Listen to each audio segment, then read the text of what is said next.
का क्या स्वरूप है। देखिए, आप कहानी पढ़ लेते हैं, कविता पढ़ लेते हैं, बात कर लेते हैं, लेकिन जब आपसे कहा जाता है कि छुट्टी के लिए एक आवेदन लिख दो, बिल्कुल सरल उदाहरण के माध्यम से, अजी मुझे छुट्टी लेनी है, अजी मैं कॉमर्स नहीं पढ़ूंगा, मुझे अर्थशास्त्र दे दीजिए विषय परिवर्तन के लिए, जो छोटे छोटे आवेदन लिखते हैं। या फिर छोड़िए, पीछे रूबी बैठी है, मैं रूबी से पूछना चाहता हूं कि ये जो संगोष्ठी हो रही है, जरा बैठ के इसका कार्यक्रम बना लो, मतलब मिनट्स टू मिनट्स आपको कार्यक्रम बनाना है। तब आप कहते हैं कि नहीं, हम तो कबीर वाले हैं, हमारा स्पेशल पेपर तो तुलसीदास था। तो जब ऐसी व्यवहारिकताओं की बात आती है, तब आपको प्रयोजन मूलक हिंदी की आवश्यकता पड़ती है।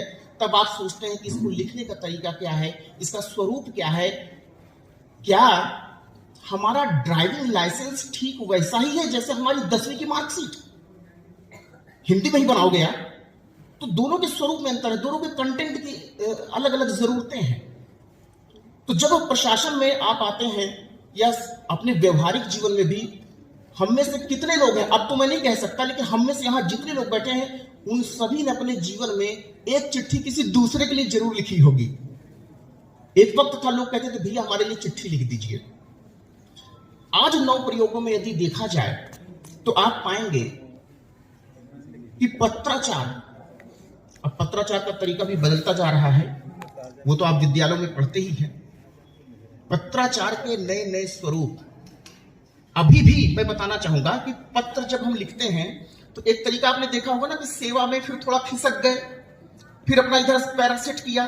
लेकिन ये जो था एक ब्रिटिश स्टाइल ऑफ ड्राफ्टिंग था। आज कंप्यूटर आ जाने के कारण हम किसमें लिख रहे हैं, American style of letter drafting. एक कोने से चालू हुए और पूरा का पूरा आप लेटर तैयार कर लेते हैं। ये नए प्रयोग हैं। फिर साहित्य और का क्षेत्र अगर आप देखें तो पटकथा है, रेडियो लेखन है, कमेंट्री। मैंने देखा है कि सोशल मीडिया का जमाना है और बहुत से बच्चे अपने रील्स बनाते हैं, शॉर्ट वीडियोस बनाते हैं, वो भी कमाई का जरिया है। और उसमें आप किस भाषा का इस्तेमाल कर सकते हैं, हिंदी का इस्तेमाल कीजिए ना, आपकी रील ज्यादा से ज्यादा लोगों को समझी जाएगी। मैंने बहुत कम अंग्रेजी रील्स देखी होंगी जो लोग बनाते होंगे। हमारे यहाँ हिंदी सरल भाषा है, आप दूर तक जा सकते हैं। साथियों, ये तो हिंदी के व्यवहारिक पक्ष और प्रचार सामग्री, लेखन, ड्राफ्टिंग की बात होती है। भाषा के पक्ष में मैं आता हूं। भाषा के पक्ष में नौ प्रयोग क्या है, जरा आप ध्यान दें कि ककहरा जो आप पढ़ते हैं, अ से लेकर के ज्ञ तक की, इसमें राजभाषा विभाग का जो वैज्ञानिक एवं तकनीकी शब्दावली आयोग जो मानकीकरण की बात करता है, वहां कई अक्षर छोड़ दिए गए हैं और उनकी जगह नए प्रतिस्थापित कर लिए गए हैं। मैं ध्यान सभी विद्वानों को आकर्षित करना चाहूंगा कि जरा याद कीजिए, जो झरना वाला झा पुराना होता था, वो क्या हमने बैंक करके रख दिया क्या?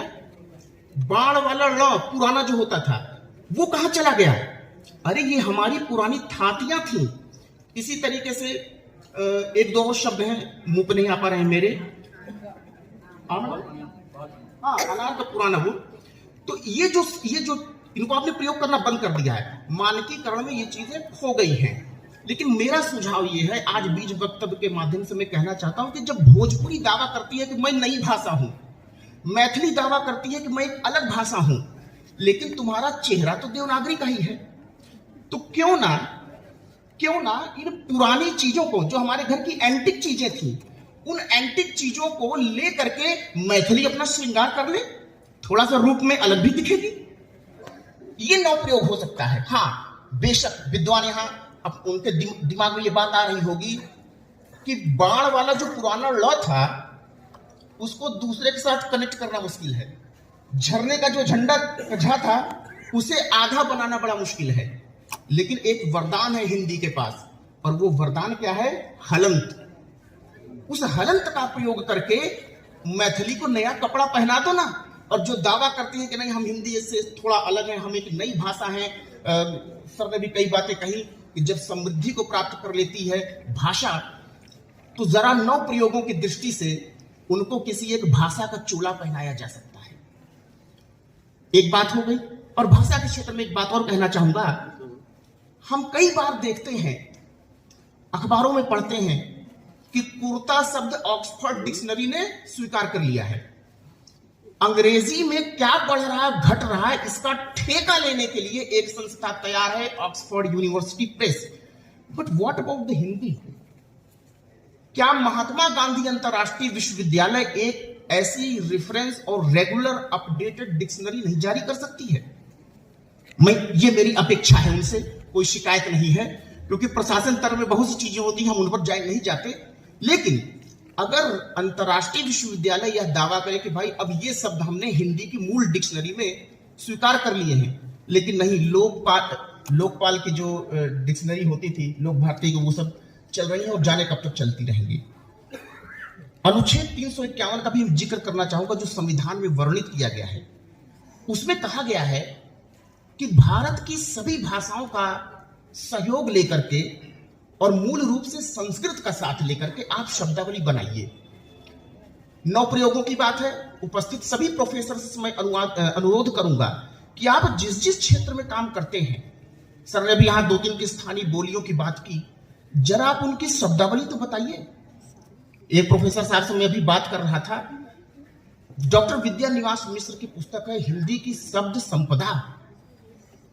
उस शब्द संपदा पुस्तक को जब आप देखेंगे तो उसका एक एक पृष्ठ आपको याद दिलाएगा। केवल शादी सगाई के शब्द पकड़ लीजिए तो परछन से लेकर के विदाई तक ना जाने कितने शब्द हैं। आओ कोर्ट मैरिज कर लेते हैं, ना परछन, ना विदाई, ना खूंट पकड़ाई। कहने का मतलब कि आप अगर कुछ नया करना चाहते हैं तो ठीक है, यहाँ छिंदवाड़ा में जितनी भाषाएं हैं, बोलियां हैं, उनका आप अपना एक शब्दावली बनाइए, उनकी अपनी एक ग्लोसरी बनाइए। और मैं आपको विश्वास दिलाता हूं कि वैज्ञानिक एवं तकनीकी शब्दावली आयोग को आप अपनी सम्मतियां भेजिए कि आप इनमें से कुछ शब्द लेकर के राजभाषा को समृद्ध कीजिए, तब जाके ये अनुच्छेद 351 का अर्थ पूरा होता है। राजभाषा के सामने बहुत सी चुनौतियां होती हैं, इतनी चुनौतियां हैं, इतनी समस्याएं हैं, लेकिन हल भी हिंदी के पास है।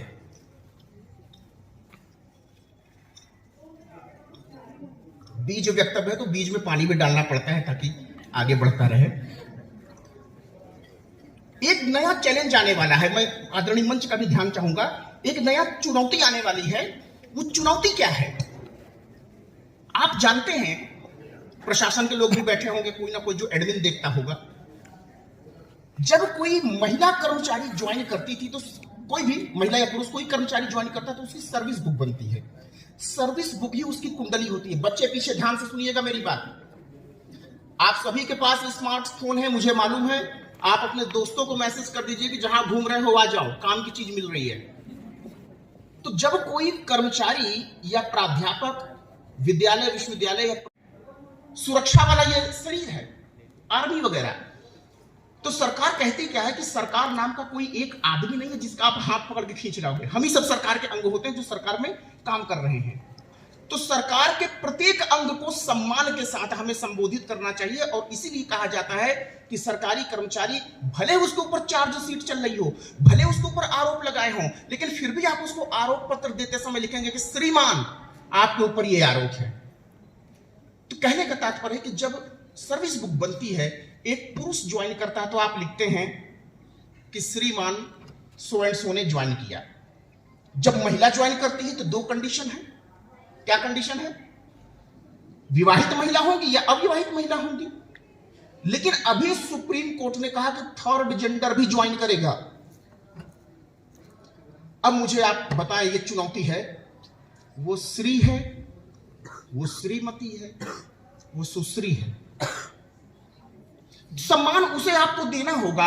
इसलिए देना होगा कि कल को कोई 3rd जेंडर अगर कैबिनेट मंत्री बन जाए तो आप तो उसके स्वागत बोर्ड में सम्मान लिखेंगे ही ना।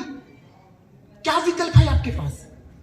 तो ऐसी स्थिति में यह बताया जाता है कि मौर्य वंश के समय, मौर्य काल जब था, तो चाणक्य क्या करते थे कि एक दल उनका रहता था जो रहस्यों को पता लगाने के लिए, क्या कौन षड्यंत्र हो रहे हैं उनकी ढूंढ करने के लिए।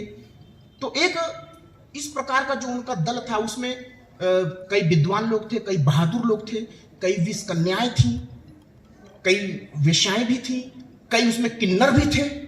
तो ये जो उनका ग्रुप होता था, उसमें जो विद्वान किन्नर हुआ करते थे, वो विद्वान किन्नर श्रील कह के संबोधित किए जाते थे। श्रील का संबोधन देखिए, शब्द सुनिएगा, श्री, सुश्री, श्रीमती और उसी परंपरा में श्रील।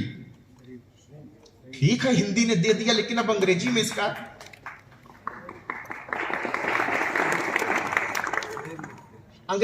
क्या करें?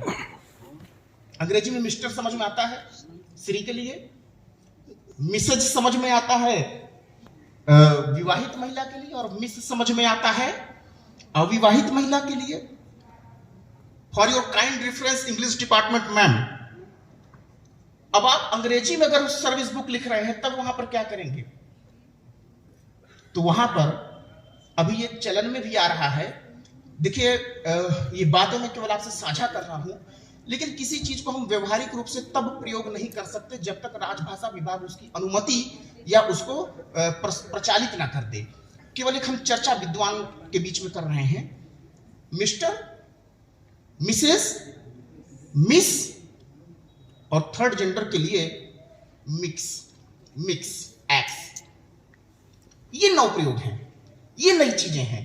जब आप प्रशासन में बैठते हैं, तब वहां आप साहित्य, नाटक, ये सब चीजें हमारी उतनी मदद नहीं कर पाती। हमें बड़े व्यवहारिक तौर से इनको सोचना पड़ता है। जब देश आजाद हुआ 1947 में, देश का संविधान तुरंत नहीं लागू हुआ, उसको लागू होने में वक्त लगा। 1950 का समय भी बीत गया, तब भी हिंदी देश की राजभाषा नहीं बनी। राजभाषा का प्रस्ताव जारी रहा, और 14 सितंबर जब 1949 में सभा ने इसको अप्रूव कर दिया कि भाई ये राजभाषा होगी, तो उसके लिए कानून कब बन रहा है? सन 1963 में। जब मेरे पास एक राजभाषा अधिकारी होने के नाते समस्याएं आती हैं, तो मैं खुद भी कई बार विवश हो जाता हूं, सही राह नहीं दिखती। एक उदाहरण मैं दूंगा जिससे आप राजभाषा अधिकारी की व्यवस्था को भी समझ पाएंगे। मुझे चोट लग गई और मैं डॉक्टर के पास गया, और मैंने कहा कि मैं तो हिंदी का प्रेमी हूं और मैं साफ साफ और शुद्ध शुद्ध बोलूंगा। और मैंने कहा कि डॉक्टर साहब, मुझे अस्थि भ्रंशन हो गया है। डॉक्टर ने कहा कि मेडिकल साइंस में इसका इलाज नहीं है, जाओ वापस। दूसरे दिन मैंने कहा कि लगता है ये ठीक नहीं है। थोड़ा दूसरे तरीके से मैंने बोला कि डॉक्टर साहब, मेरी हड्डी में चोट आ गया है। डॉक्टर साहब ने कहा कि हिलना नहीं, पैर सीधे रखो, फ्रैक्चर हुआ होगा, मैं उसको सही कर देता हूं। दो शब्द हमारे सामने आए, एक शब्द आया हड्डी और एक शब्द आया अस्थि। मैं प्रयोग किसका करूं? मैं हड्डी का प्रयोग करूं या मैं अस्थि का प्रयोग करूं? अस्थि बोल के तो इलाज नहीं मिला था, हड्डी बोल के इलाज मिल गया था। तो क्या हड्डी सही है? और यदि हड्डी सही है तो ठीक है, मैं तो प्रयाग वाला हूं, आइंदा से सबको यही होगा कि पूर्वजों का हड्डी कलश लेके आ जाना। क्या अब हड्डी कहना सही है? नहीं, वहां तो अस्थि ही कहना सही है। और आप कहते भी हैं क्या? अस्थि रोग विशेषज्ञ। कैसे लगेगा ट्यूबवेल? आप अपना रिसर्च पेपर चाहे किसी भी भाषा में लिख रहे हो, जैसे समाज शास्त्र के शोध होंगे, हिंदी का शोध होगा, संस्कृत का शोध होगा, इन सभी का आप एक ट्रांसलेशन करवाइए। संस्कृत वाली मैडम को कह दीजिए कि लाओ मैं आपका हिंदी वाला कर देता हूं, आप मेरा संस्कृत का कर दो। मैथ, ज्योग्राफी, साइंस जितने भी हैं, मैं सभी प्रोफेसर से रिक्वेस्ट करूंगा कि आप अपने रिसर्च पेपर को केवल एक लैंग्वेज में मत रखिए। मोस्ट प्रोबेबल अगर आपको लगता है कि English is the largest language, so please English में आप कर लीजिए, लेकिन एक भारतीय भाषा में जरूर रखिए। क्योंकि आपको मालूम है, ब्लूटूथ की टेक्नोलॉजी जब आई थी, ब्लूटूथ की टेक्नोलॉजी, तब ये किसी को मालूम नहीं था। आज तो बहुत पुरानी बात हो गई ब्लूटूथ की, लेकिन पहले शेयरिंग का वही एक मीडिया हुआ करता था। ब्लूटूथ की टेक्नोलॉजी मैंने हिंदी में पढ़ी। अब आपने इतना गहरा शोध कर दिया कि कबीर के मौसिया का नाम आप जान गए, लेकिन अब ये विदेश में कैसे पहुंचेगा? मेरे कहने का तात्पर्य है कि आप अपने शोध को ब्रॉड कीजिए, ज्यादा दूर तक पहुंचाइए। और वो कब संभव है? जब आप अपने रिसर्च पेपर को एक से ज्यादा लैंग्वेजेस में ट्रांसलेट करते हैं। ट्रांसलेशन के लिए मैं कुछ और बताता हूं।